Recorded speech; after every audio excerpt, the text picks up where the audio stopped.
Hello friends, welcome to V R Academy. और friends, आज आपके लिए एक स्पेशल वीडियो है। इस वीडियो में हम कवर करेंगे 50 MCQs from HP police constable question paper. Okay, इस क्वेश्चन पेपर से आप अपनी इवैल्यूएशन कर सकते हैं कि आपकी तैयारी कैसी चल रही है। इसी फॉर्मेट में जैसे आप देख रहे होंगे क्वेश्चन, इसी फॉर्मेट में सारे क्वेश्चन रहने वाले हैं। और अगर आप ऐसे ही और क्वेश्चन पेपर भी अटैम्प्ट करना चाहते हैं अपनी तैयारी को परखने के लिए, तो हमने एक स्पेशल मर्जर किया है परीक्षा ऐप के साथ। ओके, परीक्षा ऐप के साथ हमने ये मर्जर किया है। अगर आप हमारे दिए हुए डिस्क्रिप्शन में जो लिंक है उससे जाकर VR50 ये कूपन कोड वहाँ पर एंटर करते हैं, तो आपकर वहाँ पर जो स्पेशल टेस्ट सीरीज चलाई जा रही है उस पर 50% का डिस्काउंट मिलेगा। ओके, HP पुलिस कांस्टेबल के जितने भी एस्पिरेंट्स हैं वहाँ पर आपके लिए एक फ्री टेस्ट भी अवेल किया गया है। ओके, फ्री टेस्ट भी अवेल किया गया है जिसको देखकर आप अपनी तैयारी का अंदाज़ा भी लगा सकते हैं। और अगर आप ये VR50 किसी भी वहाँ पर अगर आप HPT टेट की तैयारी कर रहे हैं या TGT की तैयारी कर रहे हैं तो वहाँ पर भी ये एप्लीकेबल रहेगा। वहाँ पर आपको सीधा सीधा 50% का डिस्काउंट मिलेगा। तो अगर आप इस मौके का फ़ायदा उठाना चाहते हैं तो डिस्क्रिप्शन में ऐप का लिंक दिया हुआ है, वहाँ पर जाकर उसको ऐप को ज़रूर से डाउनलोड कर लीजिएगा। ओके, और अगर हम अपनी वीडियो पर आएँ तो आपको इस फॉर्मेट में क्वेश्चन मिलेंगे। और इस क्वेश्चन में जो वीडियो है इसमें आपको 50 क्वेश्चन देखने को मिलेंगे। और जैसा कि आपको पता ही है कि अगर हम एक एक वीडियो को एक एक क्वेश्चन को सॉल्व करेंगे तो काफ़ी लंबी वीडियो बन जाएगी, पर फिर भी कोशिश करूँगा मैं कि आपको छोटा मोटा रेफरेंस दिया जाए कि आप क्वेश्चन को कैसे है जल्दी से जल्दी अटैम्प्ट करें और अपना टाइम बचाएं। ओके, तो फर्स्ट क्वेश्चन देख लेते हैं। तो आपके सामने एक क्वेश्चन रीजनिंग का क्वेश्चन है। इसमें आपको बताना है कि अगला जो ये रिपोर्ट है इसको जो ये कोडिंग फॉर्म में इसमें कैसे लिखा जाएगा। तो मैं आपको थोड़ा टाइम देता हूँ, इसको थोड़ा देख लीजिए आप और बच्चों को कमेंट करके बताइए कि आपके 50 आउट ऑफ 50 कितने आपके नंबर आए, वो भी आप कमेंट करके बताइए जिससे हम इवैल्यूएशन कर सकें कि आपकी तैयारी किस हद तक ठीक चल रही है। ओके, आप बताइए। तो इसका आंसर क्या हो जाएगा दोस्तों, आपने थोड़ा बहुत एस्टिमेट लगाया होगा। तो देखिए, एस जो है इसके फर्स्ट में था तो अगले वर्ड के लास्ट में है, ई इसके फर्स्ट में था तो इसके इसके लास्ट में था इसके फर्स्ट में है। तो ऐसे ही रिपोर्ट के जो रिपोर्ट कहाँ पर आ जाएगा, यहाँ पर लास्ट में, और टी का ये कहाँ पर आ जाएगा। तो ऐसे इससे रिलेटेड एक ही ऑप्शन यहाँ पर कौन सा, ऑप्शन डी। नेक्स्ट देख लेते हैं। तो ये जो अपना पज़ल का क्वेश्चन है। ओके, तो इसमें करना क्या है, आपको मेनली आपको दो सेट बनाने होते हैं किसी भी पज़ल में। ओके, तो आप ऐसे दो सेट बना लीजिए, आपका काफ़ी ज़्यादा टाइम बचेगा। अगर आप एक ही सेट में सारे जो जितने भी इसमें कोऑर्डिनेशन है यहाँ पे जितने भी सीक्वेंस है वो लगाएंगे तो आपके क्वेश्चन गलत होने की भी संभावना ज़्यादा है। तो इसमें अगर आप इस सेट से लगाएंगे तो ईजिली हो जाएगा, बहुत आसान क्वेश्चन है। आंसर इसका आएगा अमित, या फिर ऑप्शन नंबर ए। नेक्स्ट देख लेते हैं। ओके, तो यदि 2 = 0, 3 = 3, ओके, तो ये सिंपल सा सीक्वेंस है। 2 = 0 है, 3 = 3 है, और 4 = 6 है। तो 5 कितना, 9, 6 कितना हो जाएगा, 12। अगर 6 = 12 होगा, 7 कितना हो जाएगा, तो 15। तो option number B, option B correct हो जाएगा। ओके, ये भी नंबर सीक्वेंस या फिर ABCD जितने आपको पता होगा, तो आपको इस सीक्वेंस को याद करना है, BCD। तो ओके, अगला क्वेश्चन अगले में क्या दिया है, CBD। तो एक सीक्वेंस में आगे दे रहा है, ठीक है। तो क्या दे रहा है ये, इसमें कर क्या रहा है, BCD है जैसे मान लीजिए, तो उसके अगले में क्या दिया, DBC कर दिया उसने, ठीक है। अगले में और आगे बढ़ा देगा, एक एक नंबर बढ़ा रहा है और अरे रीअरेंज कर रहा है, ठीक है। और इसका ऑप्शन क्या आ जाएगा, मेनली लास्ट में जब इसको सॉल्व करेंगे तो GEF ऑप्शन आ जाएगा, ठीक है। Option number A. बहुत आसान क्वेश्चन है ये सब। आप हो सकता है आपको थोड़े टफ लगे और मैक्सिमम को ये बहुत आसान भी लग सकते हैं। आपको जो क्वेश्चन पेपर आएगा इसी लेवल का आने वाला है। 1.21 0.09 का मध्य अनुपात क्या है, तो आप इसको इजीली निकाल सकते हैं मध्य अनुपात। तो इसका ऑप्शन आ जाएगा 0.33। ओके, अगला क्वेश्चन, यदि किसी वस्तु पर 25% की छूट पर 3600 में बेचा गया तो उसका अंकित मूल्य क्या होगा। तो आपको कुछ नहीं करना है इसमें, बहुत आसान क्वेश्चन है। इसमें करना क्या आपको, जैसे मान लीजिए ये 25% तक छूट दी गई है, ओके, तो मतलब इसका हमें सिर्फ 75% ही मिला होगा। सीधी सी बात है ना, अगर 25% की छूट मिली है तो जो दुकानदार है उसको करीब करीब कितना, 75% ही मिला। तो अगर आप 3600 का 75% निकाल देंगे तो आपका आंसर आ जाएगा। ओके, सॉरी, अगर आप इसको मेनली करें क्या, हाँ, तो ये करेंगे आप तो आपका आंसर आ जाएगा। तो इसका आंसर आपका कितना आएगा? इसका आंसर आ जाएगा option number B. Okay, option number B इसका आंसर आ जाएगा। नेक्स्ट देख लेते हैं। प्रथम इलेक्ट्रॉनिक डिजिटल कंप्यूटर में निम्नलिखित में से क्या था? तो ये सीधा सीधा क्वेश्चन है, अगर आपको पता है तो सीधा आंसर क्या आ जाएगा इसका? Vacuum tube. Vacuum tube. एक पुष्प विक्रेता के पास 133 गुलाब थे, उसमें से उसने कितने 5/7 गुलाब बेच दिए, इसके बाद कितने गुलाब शेष रहे होंगे? तो क्या होंगे? बहुत आसान क्वेश्चन है ये भी, आप, मुझे आशा है कि आप आसानी से कर लेंगे। ऑप्शन नंबर बी 38 गुलाब आएंगे इसमें। ठीक है, करना कुछ नहीं है, 133 है। ओके, इंटू 5/7 कर दीजिए, आंसर आ जाएगा आपके पास। ठीक है, BCG में सी का शब्द किस शब्द से अभिप्राय है? तो बैसिलस कॉलमेटी ग्वायरिन। ठीक है, ऐसे ही DPT भी लगते हैं बच्चों को, DPT। एक मिनट, DPT का नाम भी आपने सुना होगा, DPT, डिप्थीरिया पिट्यूसिस टेटनस, ये भी लगते हैं आजकल बच्चों को, लग भी रहे हैं। तो BCG में बैसिलस कॉलमेटी ग्वायरिन। तो सी का अभिप्राय किस में आ जाएगा? कॉलमेट या फिर कॉलमेटी, जो भी बोलते हैं इसको।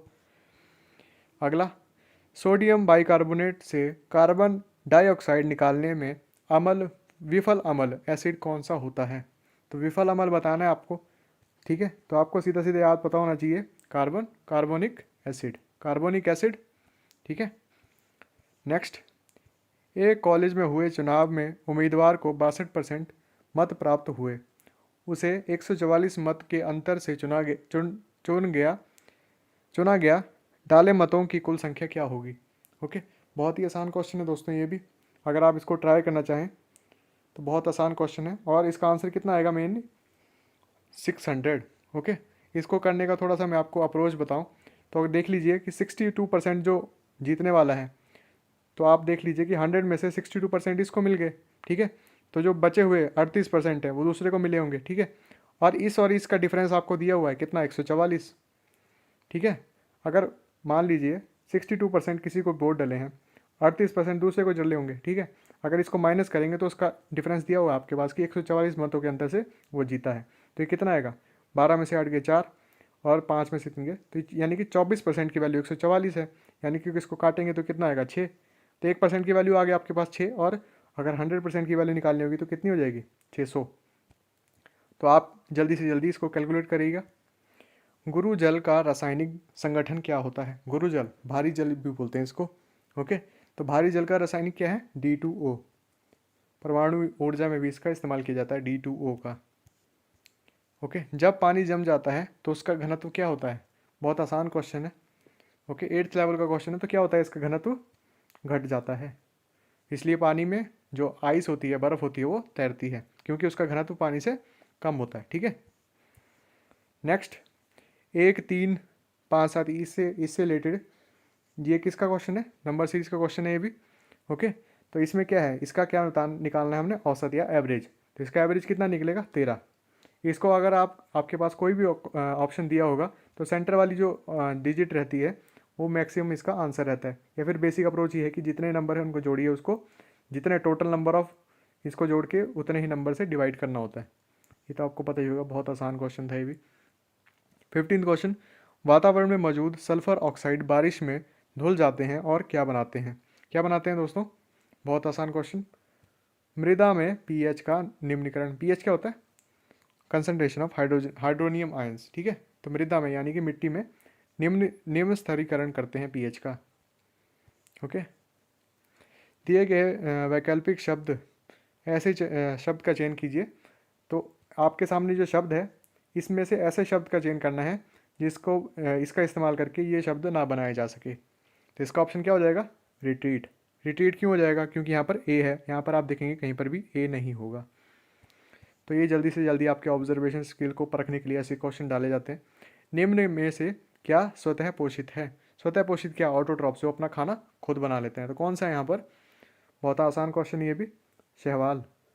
ओके, शैवाल या एल्गे। तितली को खाना बनाने के लिए किसी दूसरे पे डिपेंड करना पड़ता है, मशरूम को भी, टिड्डे को भी, इसलिए आंसर क्या हो जाएगा? शैवाल। ओके, बहुत ही आसान क्वेश्चन। यहाँ पर 0.0441 का मान ज्ञात कीजिए। तो इसका मान कितना हो जाएगा दोस्तों? बहुत ही आसान क्वेश्चन है ये भी, ये हो जाएगा 0.021। 21 का वर्ग कितना होता है? 441। ओके, तो यहाँ पर देखेंगे आप तो 6 अंक हैं, तो अगर आप किसी भी इसमें क्या होता है, स्क्वायर रूट जब निकालते हैं तो वो दुगनी हो जाती है वैल्यू। तो अगर यहाँ पर 6 वैल्यू हैं तो जो आपका इसका आंसर आएगा उसमें करीब करीब 3 के बाद ही रहने वाला है पॉइंट। अगर यहाँ पर 6 में से है तो यहाँ जो आंसर आएगा स्क्वायर रूट आने के बाद उसमें 3 बाद रहता है। अगर यहाँ पे 8 वैल्यू होती तो 0 पॉइंट कितना होता, 0.021, यानी कि करीब करीब जो इसकी वैल्यू रहेगी उसका आधे के बाद पॉइंट लगता है। ठीक है, नेक्स्ट, निम्न में से क्या अभिम राशि है? ओके, तो ये निम्न में से कौन सी है? प्रभेद। यहाँ पर प्रभेद अलग है या फिर अभिम राशि है। नेक्स्ट, रक्त समूह ओ वाला व्यक्ति किस रक्त समूह के व्यक्ति से रक्त ले सकता है? तो रक्त समूह ये जो है ओ पॉजिटिव वाला जो व्यक्ति होता है वो केवल ओ पॉजिटिव वाले से ही ले सकता है। ओके, और अगर ये पूछा जाए कि किसको दे सकता है तो सबको दे सकता है। ठीक है, ए बी ओ सबको दे सकता है, पर लेना लेना नहीं, सॉरी, ए बी और ए इनको दे सकता है, पर लेगा किससे? सिर्फ ओ से ही लेगा ब्लड। ठीक है, दो व्यक्ति की आयु का अनुपात 5:9 है। इनमें से एक की आयु दूसरे की 40 वर्ष अधिक है। इनकी आयु का, तो आपको पता ही है, एट्थ क्लास का क्वेश्चन है। ठीक है, बहुत ही आसान क्वेश्चन। तो इसमें आपको क्या करना है, मेनली आपको पता है एक का अनुपात कितना है, 5 है, एक का अनुपात 9 है, तो एक की आयु आप 40 ऐड कर लीजिए, यानी 5x है, 9x है। ठीक है, अगर आप 40 = 9x - 5 करते हैं तो कितना आता है? करीब करीब 4x। ठीक है, अगर 4x की वैल्यू 40 है तो अगर आप x की वैल्यू निकालना चाहें तो आसानी से निकाल लेंगे। ठीक है, तो इसका आंसर क्या आ जाएगा? 140 आ जाएगा। दोनों का योग निकालना है ना, दोनों को प्लस कर दोगे तो एंड में आंसर आ जाएगा। हड़बड़ाहट में ऐसे क्वेश्चन गलत नहीं करने हैं। ठीक है, 22nd क्वेश्चन देख लेते हैं। 4 रेशियो या फिर 4:19 या 7 अनुपात का क्या होगा? तो 4 × 4 16 + 9, 16 + 3 कितना है यहाँ पर? 19। तो यहाँ पर क्या हो जाएगा? 7 × 7 कितना होता है? 49। Okay, 49 + 3 52। Option number A answer. बहुत ही आसान क्वेश्चन। ओके, 23वां क्वेश्चन, गर्मी में उत्तर भारतीय मैदान में बहने वाली अत्यधिक गर्म शुष्क स्थानीय हवाओं को क्या कहते हैं? तो आपको पता ही होगा, लू। ओके, लू बोलते हैं उसको, और ऐसे बोलते भी हैं कि लू लग जाएगी। और लू से बचने के लिए क्या खाया जाता है दोस्तों? मेनली प्याज का सेवन किया जाता है, याद रखेंगे इसको भी। लोकतंत्र ऐसी सरकार है जिसमें प्रत्येक की हिस्सेदारी होती है। यह किसका मत था? ओके, तो ये प्लेटो का मत था। प्लेटो बहुत होनहार क्या रहे हैं, रशिया से रिलेटेड हैं। ओके, तो ये बहुत बड़े इतिहासकार रहे हैं और दार्शनिक भी रहे हैं प्लेटो। इनके ही जो शिष्य थे आगे जाकर कौन बने थे? सिकंदर। प्लेटो के शिष्य थे सिकंदर। पर्यावरण में प्रदूषण की उपस्थिति को सामान्यतः PMM में व्यक्त किया जाता है। ये PMM का पूर्ण रूप क्या है? तो पार्ट्स पर मिलियन। पार्ट्स पर मिलियन है, कहाँ पर है? ऑप्शन नंबर बी, पार्ट्स पर मिलियन। 1857 के विद्रोह के समय भारत का वायसराय निम्न में से कौन सा था? तो अगर आपने हिस्ट्री की थोड़ी बहुत भी क्लासेस ली हैं तो ये option number D, Canning, Lord Canning था वहाँ पर। कौन? वायसराय, 1857 के क्रांति के समय। रामकृष्ण मिशन की स्थापना किसने की थी? बहुत ही आसान क्वेश्चन। अगर आपने जो हमारा मॉडर्न हिस्ट्री है उसमें पढ़ा है, आधुनिक इतिहास में, तो स्वामी विवेकानंद जी ने की थी। स्वामी विवेकानंद जी के नाम पर जो हमारा युवा दिवस है वो कब मनाया जाता है? युवा दिवस कब मनाया जाता है वो आप हमें कमेंट करके बताइए। बहुत आसान क्वेश्चन है ये भी।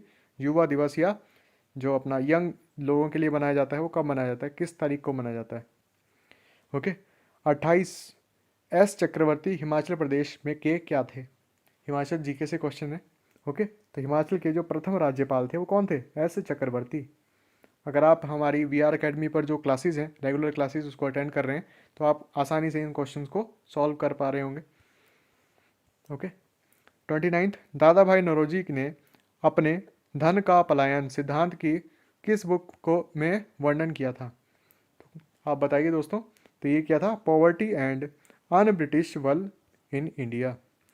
पॉवर्टी एंड अन ब्रिटिश वल इन इंडिया। ओके, तो दादा भाई नौरोजी ने ये अपनी किताब में लिखा था जिसका नाम क्या था? धन का पलायन। 30वां क्वेश्चन, उस समय उस प्रथम भारतीय का नाम बताइए जिसे ओलंपिक खेलों में अनबालिग रेस्टार या प्रयोग करने के कारण प्रतिबंध किया गया। ओके, तो डोपिंग के लिए किसको प्रतिबंध किया गया था? ये हो जाएगा ऑप्शन नंबर डी, प्रतिभा कुमार। प्रतिभा कुमार। ओलंपिक खेलों से इन्हें बैन कर दिया गया था डोपिंग के लिए।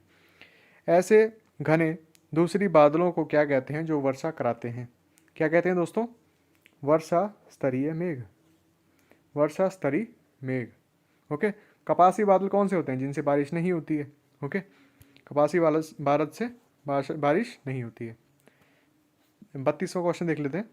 स्वतंत्र भारत के प्रथम राष्ट्रपति कौन थे? बहुत ही आसान क्वेश्चन, ऐसे क्वेश्चन पूछता नहीं, पर कई बार अगर फंस जाए तो आपने इसको गलत नहीं करना है जल्दबाजी में या खुश होकर। तो डॉक्टर राजेंद्र प्रसाद थे हमारे प्रथम राष्ट्रपति। ओके। 33वां क्वेश्चन। संविधान में जन स्वास्थ्य एवं स्वच्छता तथा अस्पताल एवं औषधालय किस सूची में आते हैं? ओके। तो ये कौन सी सूची में आते हैं? राज्य सूची में आते हैं। ओके। राज्य सूची के अंदर आते हैं।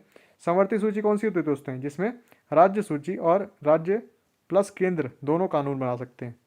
समवर्ती सूची के अंतर्गत राज्य तथा केंद्र दोनों किसी भी पक्ष में कानून बना सकते हैं। ठीक है।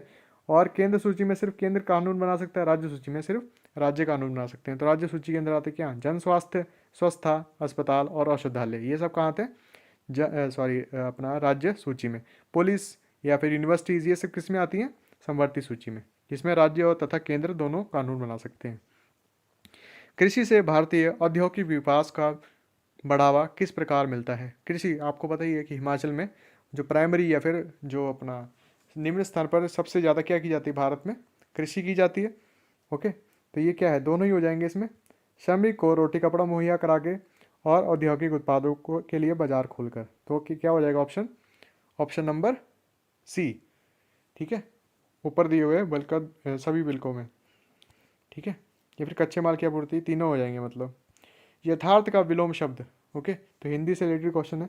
तो ये जल्दी जल्दी क्वेश्चन, ये हिंदी इंग्लिश जो पॉइंट रहते हैं या फिर जो पार्ट रहते हैं, इनको आप जल्दी से ख़त्म कीजिए और उसके बाद मैथ पे ज़्यादा फोकस किए कीजिए, क्योंकि वहाँ पर आपका ज़्यादा टाइम खपेगा। ठीक है। तो इसका ऑप्शन क्या हो जाएगा? कल्पना। यथार्थ मतलब जो सच में हो रहा है या फिर जो रियल है, और कल्पना क्या होता है? अनरियल या वर्चुअल। ओके। 7 झीलों का समूह किस झील को कहा जाता है? बहुत ही आसान क्वेश्चन। इसको किसको कहा जाता है? लामा डल झील को। कहाँ पर है ये? आप कमेंट करके बताइए। लामा डल लेक कौन से जिले में स्थित है? लामा डल लेक कौन से जिले में स्थित है? यौवन का विलोम शब्द आपको पता ही होगा, बहुत ही आसान। जरा। जरा या बूढ़ा। बूढ़ा को क्या बोलते हैं? जबरा। हिंदी पहाड़ी में सुना होगा आपने जबरा, तो ये जरा शब्द से निकला है। ओके। दिए गए वाक्यों में से कुछ त्रुटियां हैं, कुछ ठीक हैं। त्रुटि वाले भाग्य बताइए। खुले हुए भोजन पर मक्खियां हर क्षण भिनभिनाती हुई रहती हैं।